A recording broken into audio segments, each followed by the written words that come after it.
আসসালামু আলাইকুম।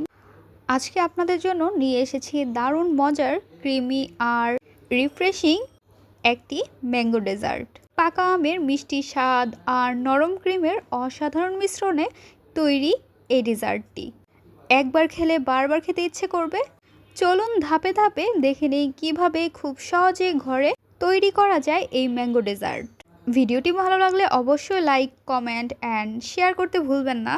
চলুন কথা না বাড়িয়ে রেসিপিটি দেখে নেওয়া যাক। বিসমিল্লাহির রহমানির রহিম। একটি পাতিলের মধ্যে পোলার চাল নিয়ে নিচ্ছি এবং দিয়ে দিচ্ছি স্বাদ অনুযায়ী লবণ। ঢাকনাটি উঠিয়ে নিচ্ছি। একটি ডাল ঘুটনির সাহায্যে পোলার চালটি আমরা ম্যাশ করে নেব।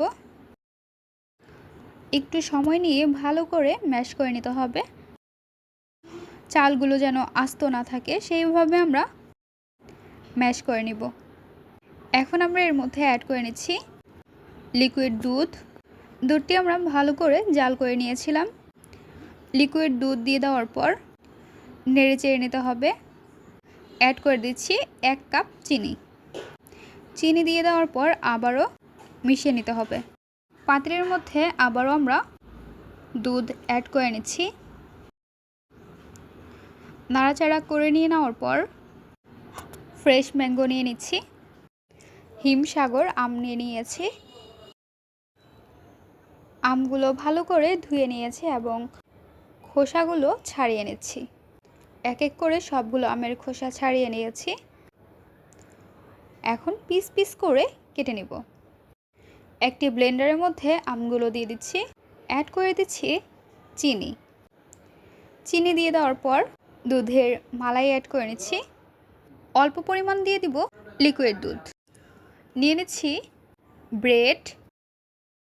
যখন আপনারা এই পিউরি অ্যারাবিয়ান ব্রেড পুডিংটি তৈরি করবেন, সফট দেখে পাউরুটি নিয়ে নেবেন। ব্লেন্ডার করে রাখা পিউরিটি একটি কন্টেইনারের মধ্যে নিয়ে নিচ্ছি। অল্প কয়েকটি ব্রেড আমরা মাঝখান থেকে 2 ভাগ করে নিচ্ছি।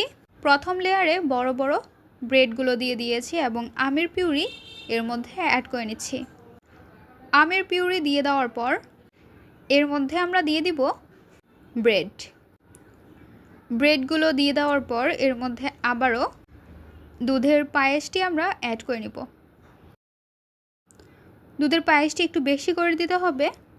এখন ডিজাইনের জন্য উপর থেকে দিয়ে দিচ্ছি ম্যাঙ্গো পিউরি। একটি টুথপিকের সাহায্যে ডিজাইন করে নিচ্ছি। আপনারা চাইলে যে কোনো ধরনের ডিজাইন করে নিতে পারেন। ডিজাইন করা হয়ে গিয়েছে, দেখতে কত সুন্দর লাগছে। আরাবিয়ান ব্রেড পুডিংটি এখন আমরা 2 ঘন্টার জন্য ফ্রিজে রেখে দেব। এই গরমে ঠান্ডা ঠান্ডা ডেজার্ট খেতে অনেক বেশি ভালো লাগে এবং শরীরের সকল ক্লান্তি দূর হয়ে যায়। এখন আমরা পরিবেশন করে নিব। আপনাদের দেখিয়ে দিচ্ছি কতটা সুন্দর ব্রেডগুলো ভিজেছে, নরম তুলতুলে সফট হয়েছে। মজাদার ঠান্ডা ঠান্ডা Arabian bread pudding dessert recipe আপনাদের কাছে কেমন লেগেছে তা অবশ্যই জানিয়ে দেবেন আপনাদের মূল্যবান মতামতটি। ভিডিওটি ভালো লাগলে অবশ্যই একটি লাইক করে দেবেন এবং সাবস্ক্রাইব করে আমাদের পাশে থাকবেন। আজকের পর্বে এখানেই বিদায় নিচ্ছি গাইস। আসসালামু আলাইকুম। ভালো থাকবেন সবাই। আল্লাহ হাফেজ।